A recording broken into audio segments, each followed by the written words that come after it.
கேள்வி பார்வையாளருக்கு வணக்கம். இந்த நேர்காணலில் நாம் சந்திக்க இருக்கும் சிறப்பு விருந்தினர் அண்ணா திராவிட மக்கள் முன்னேற்ற கழகத்தின் பொதுச் செயலாளர் வழக்கறிஞர் பசும்பொன் பாண்டியன். சார் வணக்கம். வணக்கம். இந்த திருப்பூரன்ற விவகாரம் தொடங்கி பல்வேறு சர்ச்சைகளுக்கு மத்தியில் முருகன் மாநாடு நடைபெற்றது.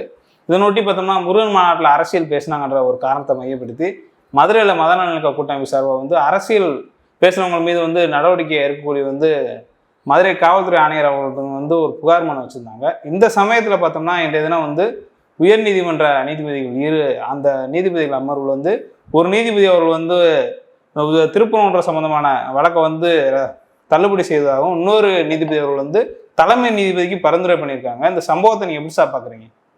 இது ஒரு சங்கிகளால் உருவாக்கப்பட்ட ஒரு தர்மசங்கடமான சூழ்நிலையை கலவர யுக்திக்கு தொடக்கமாக தொடங்கி வைக்கப்பட்டதுதான் திருப்பரங்குன்றம் மலை விவகாரம். திட்டமிட்டு RSS பாஜக சங் பரிவார் அமைப்புகள் ஒரு 100 ஆண்டு காலம் தமிழகத்தில் அவங்க தொடர்ச்சியா களம் அமைக்கிறாங்க. அவங்க களம் தோல்வியில் தான் முடியுது. விநாயகனை வச்சு பார்த்தாங்க, தமிழ்நாட்டில் நடக்கலை. அவங்களே விநாயகரை செஞ்சு கிராம பகுதியில் பாமர மக்கள்கிட்ட விநாயகருக்கு சிலையை கொடுத்து பணம் கொடுத்து ஊர்வலம்ன்ற பேரில் தகராறு செய்யலான்னு பார்த்தாங்க, நடக்கலை. பல்வேறு சாதி மதங்கள் தாண்டி கொண்டாடப்பட்ட விழாக்கள் எல்லாத்தையுமே RSS தன்மையப்படுத்தி அதன் மூலமாக ஒரு கலவரத்தை உருவாக்குறதுக்கான பல்வேறு சதிகளில் வட மாநிலங்களில் வெற்றி பெறுறாங்க. அந்த வெற்றியை இங்கே 1% கூட அவங்களால பெற முடியல. அதனால் அவங்க ரொம்ப RSS உடைய அந்த மிஷினரி திட்டமிட்டு கலவரத்துக்காகவே பொய்யை உற்பத்தி பண்ணி ஜெர்மனில் ஹிட்லருடைய அமைச்சரவையில் பொய்யை பரப்புவதற்காக கோயபல்ஸ்னு ஒரு அமைச்சர் இருந்தார். அது மாதிரி இந்தியாவில் பொய்யை பரப்புவதற்காக ஒரு மிஷினரி இயங்கிக்கிட்டு இருக்கு. அது RSS. அது தமிழ்நாட்டில் தோல்வி. திருப்பூரன்ற வாரத்தில் யதார்த்தமாக நம்ம பார்க்கணும்னு சொன்னால் பிரிவி கவுன்சில் இங்கிலாந்திலேயே தீர்ப்பு வழங்கப்பட்டு விட்டது. முருகன் மலையிலே இல்லை, மலைக்கு போகிற ஏறு இடத்துல கீழே தான் இருக்காரு. ஆனாலும் அந்த மலை திருப்பரங்குன்றம் மலை, முருகன் மலை இல்லை, திருப்பரங்குன்றம் மலை. அப்பொழுது இந்த விவகாரத்தை RSS அப்பே ஆரம்பிச்சதுனால நெல்லித்தோப்பு அந்த பள்ளிவாசல் ஒரு பகுதியாக பிரிக்கப்படுகின்றது அந்த பிரிவி கவுன்சிலுடைய உத்தரவுல.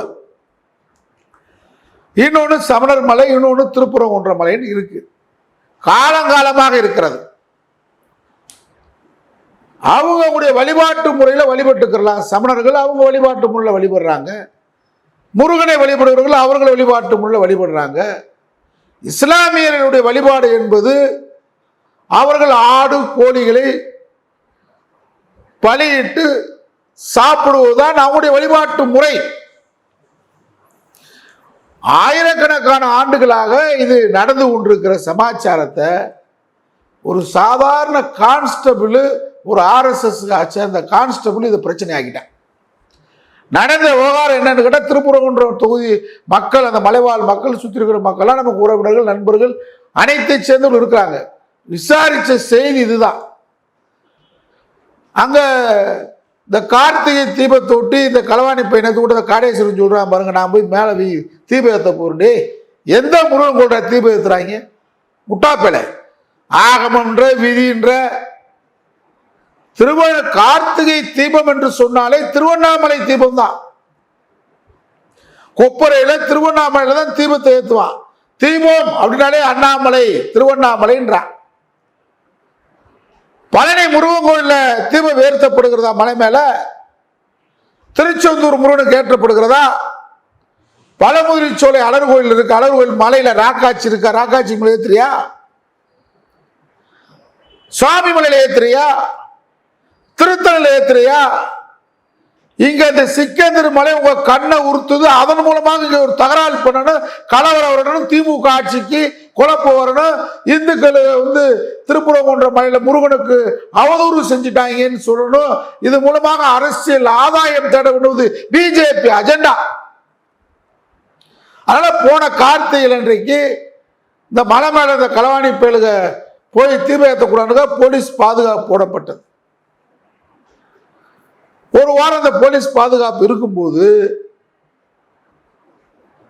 ராஜபாளையத்தை சேர்ந்த ஒரு இஸ்லாமிய சகோதரர் தன் குடும்பத்துடன் வழக்கம் போல் அவர் நேர்த்திக்கடை நேர்ந்திருக்கிறார். மேல இருக்கக்கூடிய சிக்கந்தருக்கு பள்ளிவாசல்ல அவர் ஆடு கோழி பயிருக்கு வர்றாரு. ஒரு ஏட்டையா இங்க மலையில போய் நீ போய் ஆடு கோழி பயிரிடக்கூடாதுன்னு சொல்லி 1000 ஆண்டுகளாக என் ஆர்வரிச்சவர் இஸ்லாமியர்கள் தொப்புளுக்கூடிய உறவினர்கள் அவர் வழிபாட்டு முறையை ஒரு ஏட்டையா தடுக்கிறார். இவரு கீழே இருந்து பள்ளிவாசல்ல இருந்து மேல இருந்து போன் பண்ணி எல்லாம் கீழே வந்த உடனே இது இந்து முன்னணிக்காரனுக்கும் தெரியும், பிஜேபி காரனுக்கும் தெரியும், திருப்பூர் மக்களுக்கும் தெரியும், இங்கே மதுரை வாழக்கூடிய நமக்கும் தெரியும். அங்கே காலங்காலமாக அவர் வழிபாட்டுப்படி அதுதான் ஆடு கோழி பலியிடுவதுதான். புதுசா போய் ஆடு கோழி பலியிட போறான்ற மாதிரி இன்ஸ்பெக்டர் தகவல் தெரிவிச்சோன்னே இன்ஸ்பெக்டர் தாசில்தாருக்கு சொல்லி எல்லாம் சங்கிகளா ஒன்று சேர்ந்திருக்கான். இவங்களை பூரா விசாரணை கொண்டு வரணும். அந்த இன்ஸ்பெக்டர் மாவட்ட ஆட்சித்தலைவர் வரைக்கும் இதுல சரியான நடவடிக்கை எடுக்கல. காலங்காலமாக அவருடைய வழிபாட்டு உரிமையை தடுத்து நிறுத்தினது ஒரு ஏட்டையா. உடனடியாக பிரச்சனை வரக்கூடாது, சுமூகமாக இப்போதைக்கு வேணாம், வழிபாட்டுக்கு போங்க, ஆடு கோழி நீங்க பலிடாதீங்கன்னு ஒரு சுமூக பிரச்சனைக்கு தீர்வு கண்டாங்க, நிப்பாட்டிட்டாங்க. எங்க வழிபாட்டு முறையை காலங்காலமாக எங்களுக்குடைய மரபு பழக்க வழக்கத்தை தடுக்கிறார்கள் என்று அவங்க நீதிமன்றத்துக்கு போறாங்க. இந்து முன்னணிக்காரன் நீதிமன்றத்துக்கு போறான். விசாரணை நடக்குது. இன்றைக்கு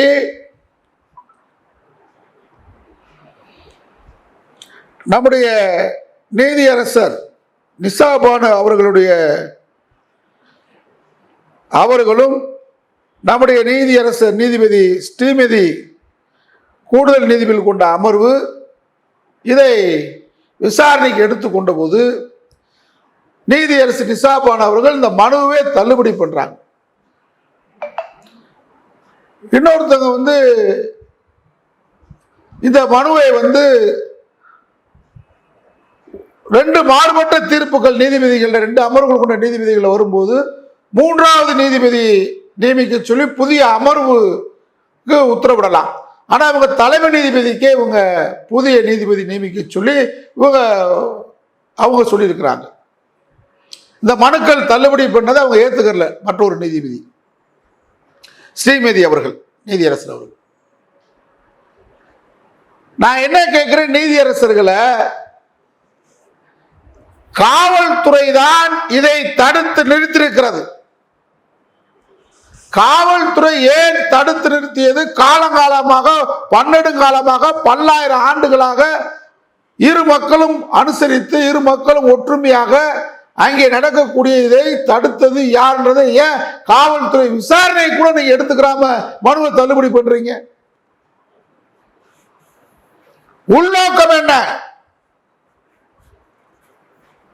இழுத்தடிப்பதா? ஆறு கஞ்சி பழங்கஞ்சி ஆகும் சொல்லி தள்ளி போடுவதா? சில பேர் என்ன மனுக்கள் தள்ளுபடி நியாயமான கோரிக்கை. இதே நீதியரசர்கள் சென்னை உயர்நீதிமன்ற மதுரை கிளையிலே சொல்லுகிறார்கள் இந்த வழக்கின் போது, கடவுள்கள் எல்லாம் ஒழுங்காக இருக்கிறது, மனிதர்கள் தான் சரியில்லை என்று. எந்த மனிதன் சரியில்லை என்று ஏன் நீதிபதி சொல்லல? எந்த கடவுளை வழிபடுகிறவன் சரியில்லை என்று நீங்க ஏன் சொல்ல மாட்டேன்றீங்க? கடவுள்கள் சரியா இருந்து மனிதர்கள் சரியில்லை என்றால் எந்த மனிதன், எந்த கடவுளை கும்பிடுறவன் நல்லா இல்லைன்னு சொல்லணும்ல. மதுரையில திருடர்கள் கூட்டத்தை கூட்டி இதை விவகாரத்தை பெருசாக்க வேண்டும் என்பதற்காக மதுரையில பாஜக அகில இந்திய அளவில் கோடான கோடி பணத்தை மதுரையில் வாரி இறைத்து கூலி பட்டாளத்தை கூட்டு வந்த உதாரணம் சொல்லவா, சேலம் மாவட்டம் ஆத்தூர் ஒரு பெண் காவாலிப்பைய காடேஸ்வரா சர்மா எச் ராஜா நயனாந்திரி சொல்லு பாப்பா, நான் ஒரு ஆதாரப்பூர்வமான செய்தி சொல்றேன், இல்லைன்னு சொல்லு பாப்பா, நீ எப்படியால கூட்டு வந்திருக்கு உதாரணம். கூட்டு வந்து முருக பக்தரவா, ஊர்ல சாப்பாட்டுக்கு வழி இல்லாதவன், அப்ராணி சப்ராணி ஹோட்டல் எவ்வளவு பார்க்கிறவன், அவன் வறுமையை பயன்படுத்தி 300 ரூபாய் 200 ரூபாய் கொடுத்து கூட்டு வந்திருக்கிற உதாரணம் சேலம் மாவட்டம் ஆத்துலேருந்து இரவுல ஒரு உணவகத்தில் வேலை பார்த்த ஒரு பெண்ணை நீங்க இரவோடு இரவாக சாப்பிட கூட விடாம அந்த பஸ்ல கூட்டு வந்து வர்ற வழியில இதே மேலும் நடந்து போயிருக்காங்க. அதாவது இரங்கல் தெரிவிச்சிருக்கியா, வீட்டுக்கு போயிருக்கியா, ஆதாரப்பூர்வமா சொல்றேன். பட்டினியா நடந்து போயிருக்காங்க, மதுரையில வந்து சாப்பாடு வாங்கி தரணும்னு சொல்லி கூட்டு வந்திருக்கலாம் ஒரு பெண். இதான் கூட்டின கூட்டம், இதான் நீ கூட்டின கூட்டம். கலவரம் பண்றதுக்கா நீ திட்டமிட்ட, நாங்க முன்ஜாக்கிரதை ஆயிட்டோம், நாங்க கவனமாயிட்டோம். மதுரை மக்களே உங்களை எதிர்த்து நிற்கிறான். உனக்கு ராமன் கையில் எடுத்து நீ அரசியல் பண்ண, அந்த ராமர் இருக்கிற ஊர்ல உன்னால வெற்றி பெற முடிச்சு. அந்த தேர்தலில் ராமனே உங்களை கைவிட்டாலடா. ஜெய்ராம் ஜெய்ராம் சொன்னீங்க.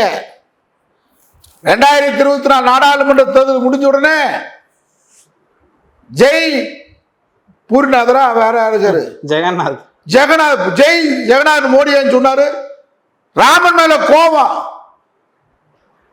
பாபர் மசூதியை இடிச்சு கோடான கோடி மக்களை கொன்று குவித்து ராமர் கோவில் கட்டினீங்க. ஜெய்ராம் ஜெய் ஸ்ரீராம் ஜெய் ஸ்ரீராம் மோடி எல்லா பேரும். 2026 தேர்தல் முடிஞ்ச உடனே காரணம் ராமனே உங்களை கைவிட்டார். அயோத்தியில பாஜக படுதோல்வி, அயோத்தி நகரசபையில் தோல்வி. இப்ப ஜெய் ஜெகநாத் இருக்க, இப்ப வந்து இங்க மதுரையில் வந்து ஜெய் முருகாண்டுகிட்டு இருக்கீங்க, மானங்கட்ட வேலுக. அதனால நீதியரசர்கள் நான் என்ன கேட்கிறேன்னு கேட்டா, நீதியரசர்கள் மக்கள் மனநிலை அறிந்து காலதாமதமான தீர்ப்புகளை கொடுக்க கூடாது. இந்த வழக்குல என்ன சாராம்சம்? ஒரு ஏட்டையா நிப்பாட்டிட்டான். ராஜபாளையத்தை சேர்ந்த ஒரு இஸ்லாமிய சகோதரன் வழிபடுவதற்காக கொண்டு போன கறியை, ஆடை, கோழியை நிப்பாட்டிட்டான். இதை எல்லாமே தவறு பண்ணிடுச்சு நிர்வாகம். அதை விசாரணைக்கு எடுக்கலாம்ல, என்ன தள்ளுபடி பண்றதுக்கு என்ன இருக்கு? உங்க உரிமை, நீதியரசர்கள் எப்படி வேணாலும் செய்யலாம் அப்படின்ற மாதிரி போயிட்டு இருக்கு நாடு. நான் என்ன சொல்ல வரேன்னா, இன்றைக்கு சங்கிகள் மலையை, திருப்புறம் என்ற மலையை குறிவைத்துதான் காடேஸ்வரன் பேசுறான். மாநாட்டில் இந்து முன்னணி நடக்குதுன்னு சொல்லிட்டு முதல்வர், துணை முதல்வர் பவன் கல்யாணி சிங் என்ன வேலை? கல்யாணிக்கு என்ன வேலை? எச் ராஜா HFL முதல் நாளே வந்துட்டு ஓடுறான். ஏன்னா நீதிமன்ற அவமதிப்பு வழக்கில் கைது செய்யப்படக்கூடிய சூழ்நிலை இருக்கிறான். அதனால கலவாணி பையன் முதல் நாள் பேசிட்டு ஓடுறான், திருட்டு பையன். நீதிமன்ற கவனத்தில் எடுக்காதா? எடுக்க வேண்டும். அவன் தான் மதுரையை நான் அயோத்தியாக்குவேன்னு சொல்றான். முருகன் உங்களை கையில் எடுப்பாரா? வேல்முருகன் யாத்திரை நடத்தினாரே முருகன், நாடாளுமன்றத்தில் நீலகிரியில் தோல்வி, ஊட்டி மல்லது உருட்டி விட்டாங்க எல் முருகனை. தாராபுரத்தில் சட்டமன்றத்தில் தோல்வி. யாத்திரை நடத்தின அண்ணாமலை வெற்றியா? இல்ல. இங்க மக்கள் தெளிவா இருக்காங்க. இந்தியாவிலே சித்தாந்த ரீதியாக மக்கள், தமிழ்நாடு மக்கள் தெளிவா இருக்காங்க. இப்ப நீங்க குன்றத்தை நோக்கி உங்களுடைய இப்ப என்ன சொல்றாங்க காடேஸ்வரன், நாங்க தீர்மானங்கள் நிறைவேற்றின தீர்மானங்கள் அடிப்படையில் கார்த்திகை தீபம் ஏற்றுவோம், பள்ளியில ஏத்து, திருச்செந்தூர்ல ஏத்து. அங்கெல்லாம் முருகன் இருட்டுக்குள்ள இருக்காரா, வெளிச்சத்துல இருக்காரா? திருப்புறங்குன்றத்தில் என்ன ஏத்துற? இப்ப இந்த தீர்ப்புகள் விரைவாக விசாரிக்கப்பட வேண்டும், நடவடிக்கை எடுக்கப்பட வேண்டும் என்பது அனைவருடைய வேண்டுகோள்.